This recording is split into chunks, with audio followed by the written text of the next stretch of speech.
Hello everyone, मातृभाषा channel में आपका स्वागत है। मैं बबीता डिमरी।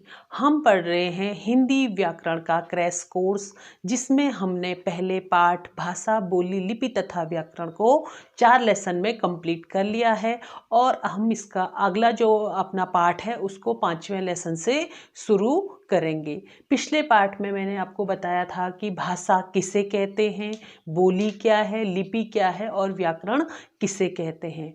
आज हम उससे अगला पाठ पढ़ेंगे जिसमें हम विचार करेंगे वर्णों पर कि वर्ण क्या है और वर्णमाला कैसे बनती है। तो आइए शुरू करते हैं अपना अगला पाठ, जिसका नाम है वर्ण विचार। वर्ण भाषा की सबसे छोटी इकाई है। मैंने पहले भी बताया था कि किसी भी भाषा को सीखने के लिए हमें सबसे पहले उसके वर्णमाला को जानना होता है कि वर्ण कैसे बनते हैं। इसीलिए वर्ण को भाषा की सबसे छोटी इकाई माना गया है।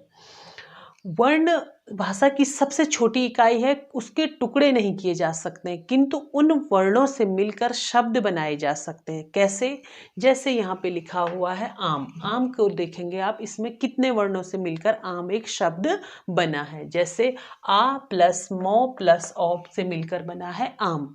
अर्थात एक आम शब्द में कितने वर्ण मिले हुए हैं? आ मिला हुआ है, मौ मिला है और मौ के पीछे ओ स्वर लगा हुआ है। तो एक आम भले 2 अक्षरों का एक शब्द है, किंतु इसमें वर्णों की संख्या कितनी है? 3।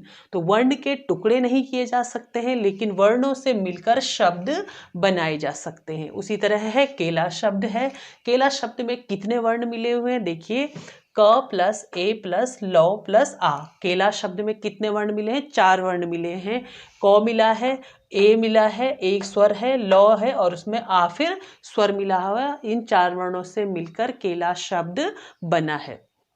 तो हमने जाना है कि वर्ण भाषा की सबसे छोटी इकाई है, जिसके टुकड़े नहीं किए जा सकते हैं, किंतु उन वर्णों से मिलकर शब्द बनाए जा सकते हैं। जिस तरह से ईंट, मिट्टी के कण कण से एक ईंट बनती है, ईंट से दीवारें बनती है और दीवारों से मिलकर एक घर बनता है, उसी तरीके से वर्ण से मिलकर शब्द बनते हैं, शब्द से मिलकर वाक्य बनते हैं और उन वाक्यों से मिलकर एक भाषा का निर्माण होता है।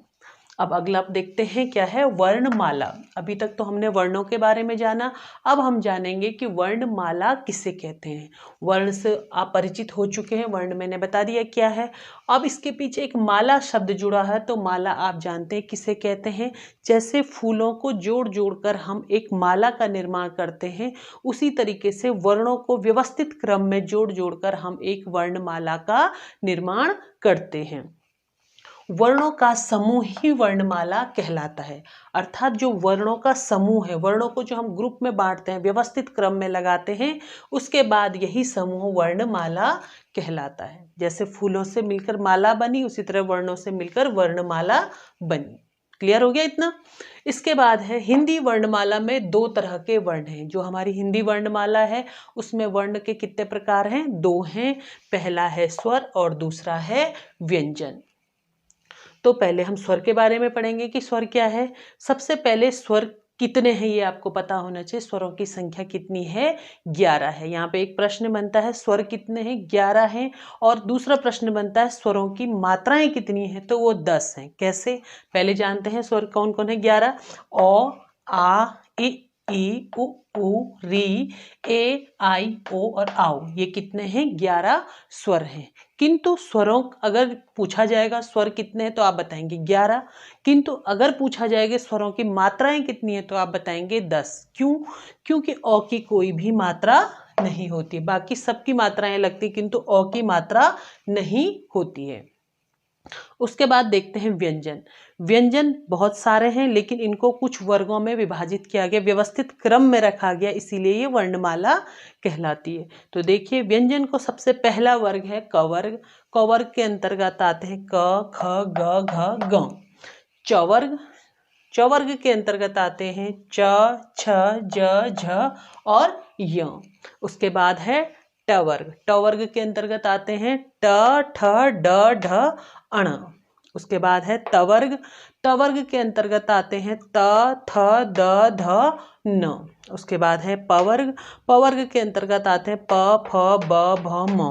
ये वर्गों में विभाजित किया गया है क्योंकि एक व्यवस्थित क्रम में है।